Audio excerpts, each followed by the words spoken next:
Je ne sais pas si on a la même définition du tonnerre d'applaudissements. J'ai eu l'occasion d'aller voir un match au stade Michel Dornano pour voir le stade Malherbe de Caen, une équipe qui n'est pas très forte au foot, et ça applaudissait plus fort. Est-ce qu'on peut faire vraiment un tonnerre d'applaudissements pour notre Dieu, s'il vous plaît ?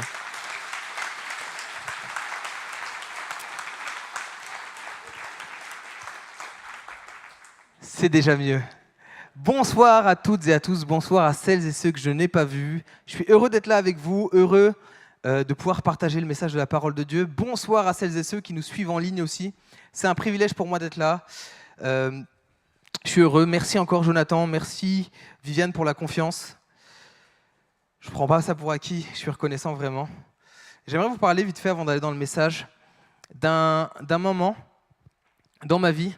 Il y a des moments qui sont stressants dans la vie. Je ne sais pas pour vous, je ne sais pas si vous êtes plus ou moins enclin au stress, mais j'ai vécu un moment que tous les couples mariés, surtout les messieurs, vous allez comprendre. Si vous n'êtes pas mariés, restez avec moi, vous allez comprendre. Au mois de mai 2014, j'étais jeune, déjà, ça fait un peu plus de 10 ans, j'étais jeune encore. J'avais 20 ans. Ouais, 20 ans, je pense. Ouais, je devais avoir 20 ans en tout cas dans ces eaux-là. Oui, j'avais 20 ans, j'étais jeune, fougueux, amoureux d'Eva. Et j'ai eu l'ambition de faire un projet que tout homme marié doit faire à un moment dans sa vie, c'est-à-dire demander Eva en mariage. Et là, j'ai dû être mis face à certaines réalités. La première réalité, il faut savoir qu'avant le mariage, je n'avais jamais été dans une boutique de bijoux. Je n'avais jamais porté de collier, de bracelet, de bague. Et j'ai réalisé à quel point ça coûte cher une bague. Quand on est étudiant, qu'on galère juste à payer les fins de mois, je mangeais que des nouilles. Vous voyez les nouilles instantanées là qu'on met dans l'eau chaude ? Je mangeais quasiment que ça. Vous pourrez demander à Eva. Et là, déjà, je fais face au premier défi qui est l'argent. Il va falloir que je trouve de l'argent pour aller acheter. Mais ce n'était pas le seul stress. Le deuxième stress que j'ai dû vivre, c'est de me dire où est-ce que je vais emmener Eva pour la demander en mariage. Et là, j'ai réfléchi partout. Je me suis dit, bon, vu mon budget, je ne peux pas l'emmener n'importe où, mais en même temps, je ne vais pas l'emmener au McDo le soir où je la demande en mariage. Donc, je fais quelque chose que, messieurs, ne faites surtout pas, mais j'ai confiance en mon épouse. Je dis à Eva, écoute Eva, ce soir, je t'invite au resto, tu choisis le resto. Dieu merci, elle n'a pas choisi un resto trop cher. Et il y a eu toutes ces choses-là. J'ai découvert aussi, en achetant la bague, qu'il existait des tailles de bagues. Je ne savais pas que ça existait à ce moment-là. J'avais 20 ans, j'étais encore un enfant. Je ne savais pas que ça existait. Donc j'ai trouvé un subterfuge. J'ai invité une de nos meilleures amies avec Eva et j'ai dit à mon ami, écoute, je vais distraire Eva. Toi, tu vas dans sa chambre, tu trouves une bague, tu essaies de trouver la taille. Elle me dit, bon, elle fait à peu près la même taille que moi. Du coup, on a essayé et ça marchait bien. Mais le dernier stress que j'avais, c'est que Eva, et je l'aime, je parlerai toujours en bien d'elle, est perfectionniste et elle a le souci du détail. Donc je savais que si je devais la demander en mariage, il fallait que ce soit à un endroit précis, qu'il n'y ait pas trop de monde, parce que je savais que s'il y avait du monde, ça allait la faire stresser, elle allait partir en courant et me dire non. Mais il fallait que ce soit quand même beau pour le côté romantique. Donc je dis à Eva, écoute, on va au resto et tout, je l'amène au resto. Et là, je me promène dans Bordeaux, le long des quais. Ceux qui ne connaissent pas, il y avait quelque chose que ici, c'est un peu compliqué à découvrir, mais il y avait du soleil. Le soleil se couchait. C'est ce qu'il y a derrière les nuages, pour les gens qui ne voient pas beaucoup de soleil, mais il y avait du coucher de soleil et tout, et j'ai attendu qu'il n'y ait plus personne. Il n'y avait plus personne dans le champ de périmètre, et Eva était devant moi, je me suis mis à genoux, je l'ai demandé en mariage, et elle a dit oui. Dieu merci. Et pourquoi je vous dis ça, c'est que malgré tous les efforts que j'ai faits, je dois faire ça, je dois faire ça, je dois faire ça, je dois faire ça, tous mes efforts étaient là dans un seul but, le but que Eva soit mienne pour toujours. Là, j'étais prêt à faire tout pour passer tout le reste de ma vie avec elle. Et la réalité, c'est que notre vie peut ressembler à cette liste de choses qu'on doit faire, une quête de toujours plus. Je dois toujours faire plus, je veux plus, j'ai besoin de plus. J'ai noté une quête incessante de satisfaction. Tous les efforts qu'on fait pour atteindre nos rêves. Je dois faire telles études, puis après, une fois que je travaille, je vais faire toujours plus pour ma carrière, je dois faire plus, je veux la promotion, je veux l'étape d'après, je veux plus, je veux plus, je veux plus, je veux plus. Et plus on cherche, plus on se rend compte qu'il y a comme un vide. Regardez, les gens qui ont le plus au monde ont toujours ce vide. Et pourtant, ils ont tout ce qu'on rêverait d'avoir, tout ce qu'on se dit, quand j'aurai ça, j'aurai plus vite, quand j'aurai la nouvelle voiture, ça ira. Quand j'aurai le nouveau téléphone, ça ira. On a ce besoin de toujours plus. Pour d'autres, cette quête de plus va passer par une validation des autres. Tu vas poster un truc sur les réseaux. Pour les plus âgés, restez avec moi. Tu vas poster un truc sur Instagram et tu vas avoir 100, 200, 300 personnes qui likent tes photos. Tu es content. Et après, tu as besoin d'encore plus. Tu vas reposter un truc, tu veux plus, tu as besoin de plus. Et malgré ça, tu restes avec cette insatisfaction. Pour d'autres, vous allez vous dire, quand je me marierai, là, je serai complet. Quand je rencontrerai enfin la femme de ma vie, l'homme de ma vie, là, ça ira. Et en fait, tu te rends compte que quand tu rencontres l'homme ou la femme de ta vie, il y a toujours ce vide. Il y a toujours ce manque qu'on a. Et j'aimerais vous parler de ce manque. Parce qu'il nous manque tous quelque chose. Pour certains, c'est plus que d'autres, mais il nous manque tous quelque chose. Et avant d'aller dans le message, avant d'aller dans la parole de Dieu, j'aimerais qu'on puisse prier. Si on peut courber la tête, fermer les yeux et je vais remettre ce temps. Seigneur, merci parce que tu es le Dieu qui prend soin de toutes choses. Merci parce que tu es le Dieu qui parle tantôt d'une manière, tantôt d'une autre. Je te prie ce soir encore de venir être notre tout et combler ce manque qu'on peut avoir. Je te prie, Seigneur, encore que ta parole puisse faire effet dans notre vie parce que ta parole est la vie. Seigneur, je te prie pour tout ce qui est peut-être mort puisse reprendre vie en ton nom, en ta parole, Seigneur. Je prie, Seigneur, que ta parole ne revienne pas à toi ce soir sans avoir fait effet. Dans le nom de Jésus, je te prie, Seigneur. Amen. Il nous manque quelque chose et c'est la question à laquelle, c'est l'interrogation que Jésus va emmener dans un texte, Marc chapitre 10. Et Jésus, il est là avec un homme qui serait, selon mes critères à moi, la personnification même du succès dans la vie.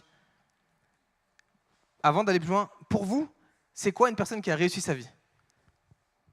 Là, j'ai besoin au moins une personne qui lève la main. Ouais. Pardon? Une personne qui a Jésus dans sa vie, ouais. Non mais dites des vrais trucs, il n'y a pas besoin de... On est entre nous. Internet, vous voit pas, il n'y a que moi qui vois. Ouais, on est attiré vers lui. Personne, vous n'êtes pas inspiré ce soir? Vous inquiétez pas, j'ai plein de sujets. Pour certains, la réussite dans la vie, ça va être avoir le job des rêves, avoir suffisamment d'argent pour être bien. Ça va être avoir ce qu'on veut, ça va être avoir une belle famille. Ça peut être une notion de réussite, ça peut être plein de choses. Dépendamment des cultures et de l'époque, le succès dépend de plein de choses. Mais ce gars-là coche tous les critères de toutes les époques. Si on lit cette histoire, là on va la lire dans Marc, mais elle se trouve dans Matthieu, Marc et Luc. Et ce qui est intéressant avec Matthieu, Marc et Luc, c'est qu'ils décrivent ce gars avec une qualité différente. Matthieu dit qu'il est jeune. C'est un jeune homme. Luc dit qu'il est riche. C'est un jeune homme riche. Et Marc nous dit que c'est un chef. C'est un jeune homme riche qui réussit en entreprise. Voilà l'homme avec lequel Jésus va interagir. Ce serait aujourd'hui, si on met aujourd'hui un chef d'entreprise, un médecin, un businessman qui réussit dans la vie, le mec qui est au top. Il est en tête de cette liste. Il est plus avancé que la plupart d'entre nous seront peut-être jamais financièrement, socialement. Il a une place, le gars.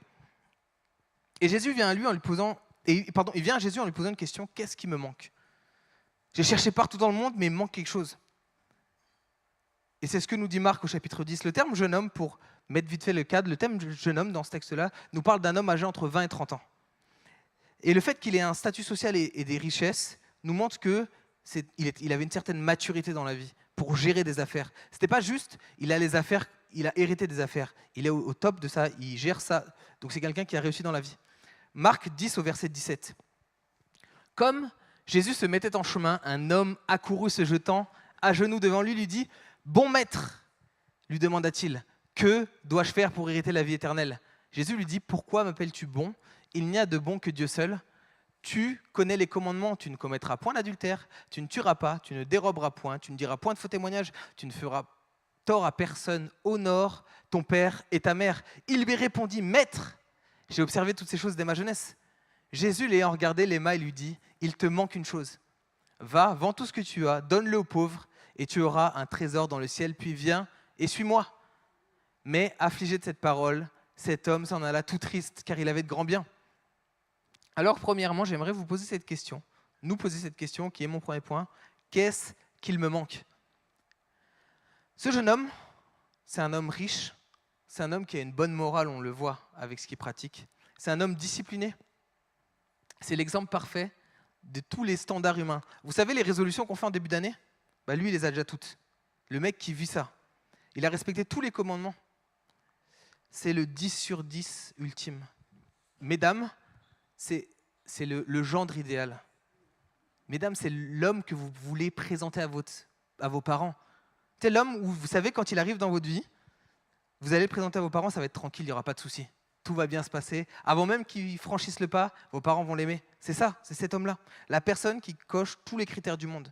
Et pour comprendre aussi la perfection, entre guillemets, morale de cet homme, à ce moment-là, les Juifs avaient 613 commandements, divisés en deux catégories. Il y a les commandements positifs, il y en a 248. Honore ton père, observe le sabbat, donne aux pauvres. Et il y a 365 commandements négatifs. Ne pas voler, ne pas tuer, ne pas manger des aliments impurs et ce genre de choses. Et pour les pharisiens à ce moment-là, le critère de réussite religieuse, c'est d'observer ça. Si tu étais rigoureux dans l'observation, si c'est français de ces lois, c'était un moyen de dire je suis injuste, je suis quelqu'un de juste dans la vie. Je suis un bon gars, je suis un exemple pour tous les autres. Le gars, il a tout, et malgré ça, il sent un vide intérieur, quelque chose qu'il n'arrive pas à combler. Il montre une insécurité, cet homme, il n'est pas sûr de son salut. Il vient vers Jésus et il dit, Jésus, comment puis-je hériter de la vie éternelle? Moi, je vais être juste, je vais être avec Dieu, comment je peux avoir ça? Comment je peux avoir accès au ciel? Qu'est-ce que je dois faire? Et Jésus lui dit, fais toutes ces choses. Tu peux me remettre, s'il te plaît, verset 18, Alex 19. Tu connais les commandements. Tu ne commettras point d'adultère. Non, je ne fais pas ça. Tu ne tueras point, je ne tue pas. Tu ne déroberas point, je ne dérobe pas. Tu diras point de faux témoignage, je ne dis pas de faux témoignage. Tu ne feras de tort à personne, je ne fais pas de tort à personne. Enfin, je ne fais de tort à personne. Honore ton père et ta mère, je fais tout ça. Et pourtant, il me manque quelque chose. Il y a un constat personnel chez la vie de cet homme, d'un vide intérieur. Malgré tous ses efforts, toute sa bonté, sa justice à cet homme, il lui manque quelque chose d'essentiel. Et il a une prise de conscience. Malgré tout ce qui peut être apparenté comme de la perfection, il lui manque quelque chose. Il a ce vide, que dois-je faire pour hériter la vie éternelle? Et Jésus l'aime, il ne le condamne pas, même face, certainement, je pense que la réponse de cet homme nous montre un peu soit d'ignorance, soit d'un peu d'orgueil quand même, face à ses lacunes spirituelles, et il l'accueille avec patience, bienveillance, et il lui dit, en gros ce que Jésus lui dit c'est, ton obéissance parfaite à cette loi ne peut pas combler ton manque spirituel. Il y a un appel radical, renoncer à tout pour suivre Jésus. Cet appel révèle que la seule vraie richesse, la seule chose qui peut combler ce manque, c'est une relation avec Dieu. Et j'imaginais cette scène, notre vie, comme je disais en introduction, notre vie est toujours une constante addition, on veut plus, on veut plus, on veut plus. Et en fait, c'est comme si vous construisiez un puzzle, vous laissez tout le centre vide et tu rajoutes des pièces sur l'extérieur, tu rajoutes des pièces sur l'extérieur, tu rajoutes des pièces sur l'extérieur, tu rajoutes des pièces sur l'extérieur et tu arrives à un moment où tu te dis, mais il y a quand même un vide au milieu. Et tu rajoutes des pièces à l'extérieur et il y a quand même un vide. En fait, notre vie sans Jésus, c'est ça. On va chercher à combler de plein de manières, et il y aura toujours ce vide. Et Jésus va lui dire, va, vends tout ce que tu as, donne-le aux pauvres et tu auras un trésor dans le ciel. Puis viens, charge-toi de ta croix et suis-moi. Mais l'homme s'assombrit à cette parole, s'en alla tout triste, car il avait de grands biens. Une chose folle, et c'est mon deuxième point, qui fait que l'homme passe à côté de ce vide, reste avec ce vide qui lui manque, c'est qu'il ne reconnaît pas qui est Jésus. Et c'est ma deuxième question pour toi ce soir, pour vous. Qui est Jésus pour toi? Jésus veut que l'homme riche évalue correctement qui il est. Il fait un processus pédagogique avec cet homme. Tu peux me remettre, s'il te plaît, le verset 19? Non, le verset 18 d'abord, pardon. 17. Voilà. Comme Jésus se mettait en chemin, un gars lui dit, Maître, que dois-je faire pour hériter la vie éternelle? Et Jésus lui dit, il te manque une chose. C'est un peu après, pardon, c'est verset 19, 20. Encore. Voilà. Jésus, l'ayant regardé, l'aima et lui dit, il te manque une chose. On va faire un truc pédagogique avec vous. Comptez le nombre de verbes qu'il y a après. Va, vends, donne, viens, suis. Il dit, il te manque une chose, et Jésus lui donne 5 choses à faire. Il dit, il te manque une chose. Le mec, il s'attend à une seule chose. Jésus lui donne 5 trucs à faire. Jésus, ce qu'il l'amène à faire, en fait, à ce moment-là, il fait un processus pédagogique de l'amener à évaluer ce qu'il a. Pèse tout ce que tu as dans ta vie. Pèse tout ce que tu as. C'est pour ça qu'il lui dit, va avant, pèse tout ce que tu as, et mets-moi à côté. Qu'est-ce qui a le plus de poids dans ta vie? En fait, Jésus l'invite à comparer tout ce qu'il possède avec lui. Il se tient devant le Fils de Dieu. Jésus, l'homme qui peut tout faire. Je ne sais pas pour vous, mais s'il y avait Jésus physiquement à côté de moi, il y a plein de choses que je lui demanderais. Il est là avec Jésus, à côté de Jésus, celui seul qui peut combler ce manque, et il ne le reconnaît pas. Jésus est là, et ce gars aurait pu dire comme le brigand, « Hey, prends-moi avec toi au ciel ». Et pourtant, au lieu de ça, il va dire quoi? Jésus, il va dire « bon maître ». Il ne reconnaît pas qui est Jésus. Il prend Jésus pour un rabbin, un bon enseignant, et pas le Fils de Dieu. Il ne réalise pas à qui il parle, parce qu'il n'a pas correctement estimé la valeur de Jésus. C'est pourquoi Jésus va lui dire « donne tout ». En fait, Jésus veut qu'il fasse l'inventaire de sa vie. Prends tes réalisations, tes succès, tout ce que tu as, tout ton argent, tout ça, mets-le dans une balance et mets-moi à côté. Qu'est-ce qui a le plus de poids? Considère ça, empile aussi haut tout ce que tu as que possible et introduis-moi dans l'équation et regarde qu'est-ce qui a le plus de valeur, décide. Et c'est ce que Jésus va lui faire. Et l'erreur de cet homme, c'est qu'il voit Jésus comme un simple maître et pas comme le Fils de Dieu. Si tu choisis Jésus, tu seras connecté à quelque chose que tu trouveras nulle part ailleurs. Si tu choisis Jésus, tu découvriras qu'il n'a pas de plus grande réussite dans la vie que d'être proche de lui. Il n'y a pas de bien plus élevé que d'être proche de Jésus. Il n'y a pas de joie plus profonde dans la vie que d'avoir Jésus avec soi. Il n'y a pas de gain ou de bien plus grand que dans la vie que d'être avec Dieu. Jésus est le chemin qui nous amène à Dieu. Et il ne reconnaît pas ce chemin. Le seul qui peut nous mener à cette vie éternelle, que dois-je faire pour hériter de la vie éternelle? Il y a Jésus et il ne le voit pas. Et c'est une invitation, je crois, pour chacun d'entre nous à réaliser, à peser quelle place Jésus a dans notre vie.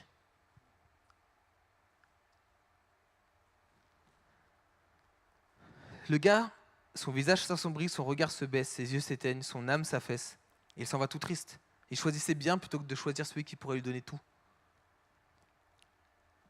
Il choisissait bien plutôt que de choisir celui qui pourrait combler le vide qu'il a depuis qu'il est né. Il choisit son bien plutôt que de celui qui pourrait lui donner tout ce qu'il a toujours voulu, qui pourrait le conduire à des niveaux de joie auxquels il ne pourrait jamais accéder. Pourquoi fait-il ce choix? Parce qu'en fait, quand il fait l'évaluation, il est plus attaché à ça qu'à Jésus. Et la réalité, c'est que pour cet homme, ça semble facile. C'est toujours facile de voir dans la vie des autres. C'est toujours facile de voir, de se dire, moi, à la place de l'homme riche, tranquille, moi, j'aurais choisi Jésus. Mais la réalité, c'est que c'est une invitation pour nous, ce soir, à réaliser qu'est-ce qui a le plus de poids dans notre vie. On peut dire, oui, j'aime Jésus, c'est Jésus qui a la première place dans ma vie. Est-ce qu'il a vraiment la première place dans notre vie? Regardons, comme c'est peut-être pas une question de richesse, mais regardons comme cet homme, le temps que nous passons. Combien de temps nous passons au pied de Jésus? Combien de temps nous passons à faire toute autre chose? Regardons, Jésus il l'amène à peser. Qu'est-ce qu'il y a dans ta vie qui prend la place de Jésus? Qu'est-ce qu'il y a dans notre vie qui prend la place de Jésus? Pourquoi je dis ça? Parce qu'il y a quelques années, je me suis rendu compte de ça. Il y a quelques années, 7, 8, 9 ans de ça, j'avais une frustration, c'était de dire « j'aimerais avoir plus de temps pour passer plus de temps avec Dieu. J'aimerais passer plus de temps avec Dieu. J'aimerais passer plus de temps avec Dieu. » Et la réalité, c'est qu'en faisant mon agenda, je me suis rendu compte que je passais beaucoup plus de temps sur mes réseaux sociaux, sur Netflix qu'avec Dieu. Et je ne pouvais pas dire « Dieu, tu es à la première place », mais en même temps, dans mon temps, tu n'y es pas. C'est ce que Jésus va faire avec ce gars-là. Je suis là, mais pèse tout ce que tu as. Est-ce que ça prend la place de Dieu? Qu'est-ce qui, aujourd'hui, prend le plus de place dans ta vie, dans tes pensées, dans ton argent peut-être comme ce gars? Parce que ça peut être une possibilité folle, surtout dans notre contexte ici, c'est qu'on peut tout avoir et rien avoir en même temps. Et c'est mon dernier point, qu'est-ce qui prend la place de Jésus dans notre vie? Ce que Jésus veut dire quand il dit « il est difficile pour un homme riche d'entrer dans le royaume des cieux », pourquoi il se concentre sur les riches? Je fais une petite parenthèse, ce n'est pas un discours sur l'argent. Il ne dit pas « les riches, vous irez en enfer ». Ce n'est pas ce qu'il dit. Jésus met l'accent sur la richesse parce que ça révèle ce qu'on valorise. La Bible nous dit, et souvent on le comprend très mal, là où est ton trésor, là est ton cœur. Il ne dit pas là où est ton cœur, là est ton trésor. C'est où est-ce qu'on place notre trésor. Cet homme avait placé son trésor dans l'argent. C'est pour ça qu'il vient l'interpeller avec ça. Il pointe ce que cet homme possède, ce qu'il valorise, ce sur quoi il dépense son argent, car en faisant ça, il expose où est vraiment son cœur. Ce qui a vraiment la première place dans sa vie. Et la richesse n'est pas une mauvaise chose. Mais notre attachement à elle peut devenir un obstacle. J'aimerais vous poser 2 questions. Pourquoi avons-nous besoin d'argent? Vous avez le droit de répondre, hein, vraiment. Je sais que c'est le soir. Pourquoi on a besoin d'argent? Pour vivre? Merci. Pour ne pas s'inquiéter? Pour manger, merci. Plus terre à terre. Pour payer le loyer? On a besoin d'argent. Pour s'acheter des habits, on on a besoin d'argent. Pour mettre l'essence dans la voiture, on a besoin d'argent. Pour payer l'assurance, on a besoin d'argent. Pour payer l'électricité, même si c'est cher, on a besoin d'argent. On est d'accord? Maintenant, j'aimerais vous poser une deuxième question. Pourquoi on veut de l'argent? J'ai besoin de gens courageux et honnêtes. On est à l'église, il faut être honnête. Pourquoi on veut de l'argent? Pour avoir une belle maison, ouais. Pour se faire plaisir. Pour s'acheter des nouvelles baskets, pour s'acheter un nouveau téléphone, des genres de choses. Il y a une différence entre besoin et envie. On a besoin d'argent pour vivre, mais ce n'est pas la même raison. Par exemple, je sais qu'on le fait, et ça fait partie des choses, mais ce n'est pas un kiff de se dire « je vais payer ma facture d'électricité ». On le fait, il faut le faire, il faut être honnête, mais je ne me dis pas « tiens, je vais travailler pour aller payer ma facture d'électricité ». Non, on va se faire plaisir quand même. Et il y a une différence entre besoin et envie. Jésus nous dit « je vais prendre soin de tes besoins ». Tes envies, on verra. Mais tes besoins, je vais prendre soin. Et en fait, pourquoi il pointe ça dans la vie de cet homme? C'est parce que plus notre abondance est grande dans la vie, peu importe, plus qu'on pense en tout cas que notre abondance est grande dans la vie, plus notre dépendance à Dieu elle peut être faible. Jésus ne dit pas que la richesse, le succès, l'ambition sont des mauvaises choses en soi. Il ne dit pas que les personnes ambitieuses ou riches sont condamnées. Détends-toi si tu es ambitieux, détends-toi si tu as un peu d'argent, tout va bien. Mais Dieu dit qu'il y a des bonnes raisons d'aspirer à certaines choses. Si on peut parcourir les Écritures très vite fait, on voit de nombreuses personnes prospères et riches dans la Bible. Abraham était vraiment riche, Isaac il était vraiment riche, Lydie, dans les Actes, elle était vraiment riche, Joseph d'Arimathée il était riche, Zachée il était riche, et ils sont tous dans les Écritures. Mais ce que la Bible nous dit à leur sujet, ce qu'on sait de leur histoire, c'est qu'on ne nous parle pas de la vie qu'elles ont acquise avec ces richesses. Elles parlent de la vie qu'ils ont abandonnée pour la gloire de Dieu. C'est différent. On ne regarde pas leur récit pour voir ce qu'ils possèdent, on regarde leur récit pour voir qui les possède, Jésus. On regarde le récit pour voir comment Jésus transforme les vies. Et voilà le but que nous savons de la richesse, le but du succès, le but du pouvoir, ce n'est pas pour accumuler des choses, c'est pour vivre pour Jésus. Et c'est ce que Jésus va lui dire. Tu as plein d'argent, c'est cool, mais il te manque quelque chose. Et l'argent, le succès, tout ce qu'on peut mettre à la place de Dieu, en fait, ça fonctionne comme un type de médicament. S'il y a des médecins, corrigez-moi si je me trompe dans la salle, ça fonctionne comme ce que j'ai noté des sédatifs spirituels.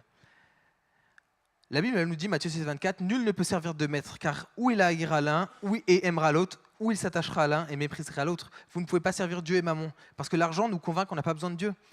L'argent fonctionne comme un sédatif. Un sédatif, c'est un médicament, ou une substance, j'ai regardé sur Google, ne vous inquiétez pas, qui sert à réduire l'excitation du système nerveux. Ça sert à diminuer l'anxiété, à favoriser le sommeil ou atténuer la douleur, souvent en préparation d'une intervention médicale. C'est administré avant des grosses interventions médicales ou chirurgicales, mais aussi pour des blessures graves comme des fractures ou des traumatismes où le patient a besoin d'être calmé et stabilisé.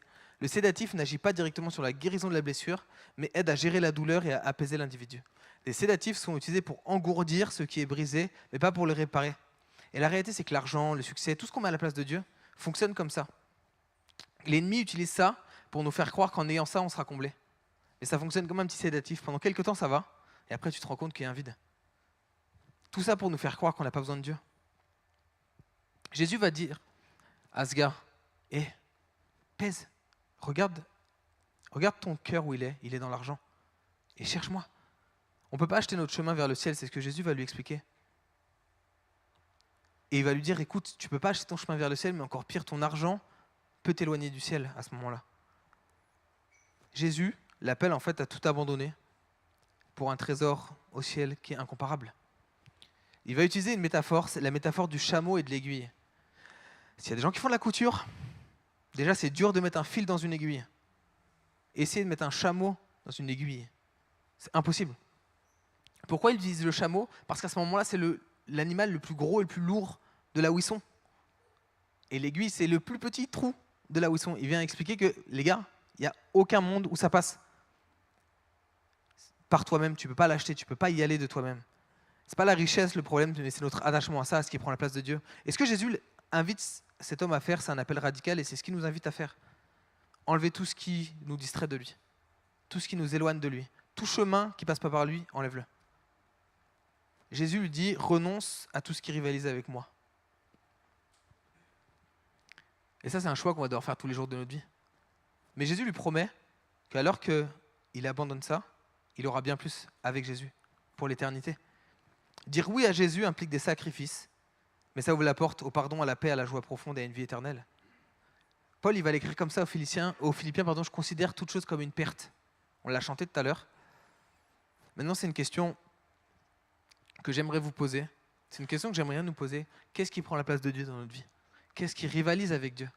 Vous savez, la Bible nous dit que Dieu est un Dieu jaloux, et Dieu a horreur de la compétition. S'il y a des choses en compétition avec lui, c'est soit l'un, soit l'autre. Tu ne peux pas servir les deux en même temps. Mais il y a un appel ce soir à enlever tout ce qui est en compétition avec Dieu. Rien dans la vie ne vaut la peine de s'y accrocher si ça nous distrait de Dieu. Tout dans la vie est jetable si ça nous distrait de lui. Tout est sacrificiable si ça nous éloigne de Dieu. Il n'y a rien qui vaille la peine de s'accrocher, de garder, de lutter si ça nous éloigne de Jésus. Rien. Jim Elliot, un évangéliste qui a été missionnaire et martyr, a écrit ça dans son journal. Il n'est pas fou, celui qui donne ce qu'il ne peut pas garder pour gagner ce qu'il ne peut pas perdre. En gros, ce qu'il explique, c'est tout simple. Débarrasse-toi de tout ce qui t'éloigne de Dieu pour gagner Jésus toute ta vie. Il n'y a rien de trop grand, trop précieux qu'on puisse abandonner pour obtenir la seule chose qui nous manque. On a tous été créés avec ce manque. Tous on a ce manque. Et il n'y a qu'une chose qui peut nous la donner, c'est Jésus. Alors quel est le premier pas pour avancer sur ce chemin? Écartons tout ce qui lutte avec Dieu. Tout ce qui prend la place de Dieu dans notre vie. Pourquoi? Parce qu'en fait, Jésus a choisi de vous aimer tous. De m'aimer aussi. Son amour pour moi n'est pas conditionnel. L'amour de Dieu ne change pas. Son amour pour moi, il est constant, il est fondé sur l'alliance qu'il a faite. Et le jour où je me sens trop loin, cet amour vient vers moi. L'amour de Jésus qui nous dit, arrête de lutter, arrête d'agir. Mets de l'ordre dans ta vie, remets-moi en premier et fais-moi confiance. Parce qu'il y a quelque chose dont on manque tous. Et en fait, c'est le manque de cet homme, c'est la paix avec Dieu. Et tant qu'on n'a pas Jésus en première place, on n'aura pas cette paix avec Dieu. Tant que Jésus n'est pas à la première place, tant qu'il y a des choses qui rivalisent avec Jésus, Jésus va nous poser la même question. Il te manque une chose. Va, enlève tout ce qui fait de la distraction entre toi et moi. Et fais-moi confiance. Alors j'aimerais faire une chose toute simple. J'aimerais nous demander, en appel très concret, parce que là ça devient entre vous et Dieu, c'est pas à propos de nous, c'est pas à propos de moi. J'aimerais vous demander de vous lever vite fait. Chacun. On va faire deux choses. Premièrement, si tu es en paix totale avec Dieu et que Dieu est au premier niveau dans ta vie, gloire à Dieu, demande à Dieu de te garder. Parce que cet appel que Jésus va faire à l'homme, c'est un appel à faire tous les jours. La Bible nous dit dans la parole, la Bible, c'est la même chose, la Bible, la parole parle beaucoup plus dans le Nouveau Testament de veiller que de prier. Ça ne veut pas dire qu'il ne faut pas prier, mais ça veut dire qu'il est important de veiller. Donc si tu es dans ce chemin, gloire à Dieu, mais demande à Dieu de te donner la force pour veiller. Si tu sens qu'il y a quelque chose dans ta vie qui rivalise ou qui a pris la place de Dieu, je t'invite à lui juste les déposer. Spirituellement, là c'est entre Dieu et toi, mais à le vendre. Seigneur, je te laisse ça. Ça peut être plein de choses. Ça peut être une poursuite d'une carrière, ça peut être ce besoin d'être aimé par les autres qui fait que ce besoin d'amour prend la place, ça peut être plein de choses. C'est entre toi et Dieu. Mais je t'invite juste à te poser et demander à Dieu, ok Seigneur, j'ai besoin de toi.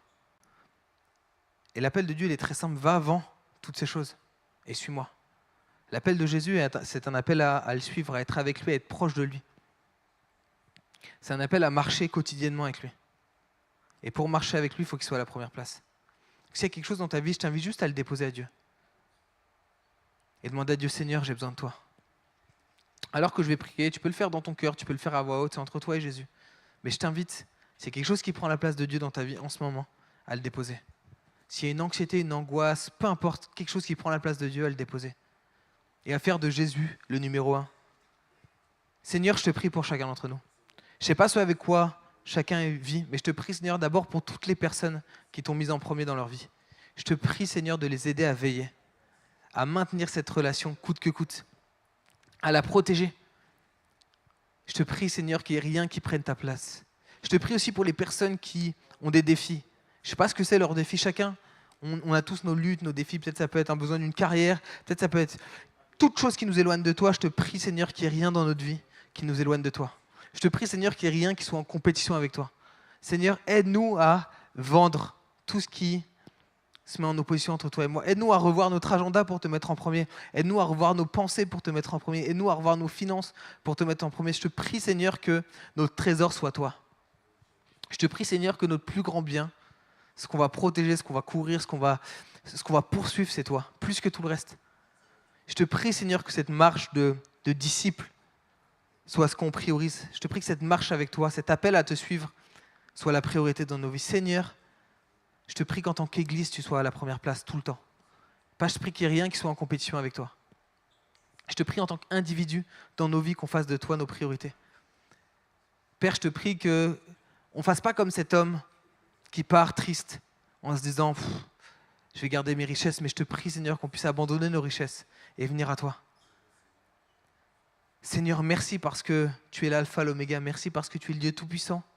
Mais tu as décidé de venir avec nous. Tu as décidé de nous appeler à te suivre. Tu as décidé de créer une relation avec nous. Et je te prie, Seigneur, qu'il n'y ait plus rien qui nous manque si on t'a toi. Je te prie, Seigneur, que tu puisses prendre tout l'espace dont tu as besoin dans notre vie. Viens élargir l'espace de nos tentes et viens prendre toute la place, Seigneur. Amen.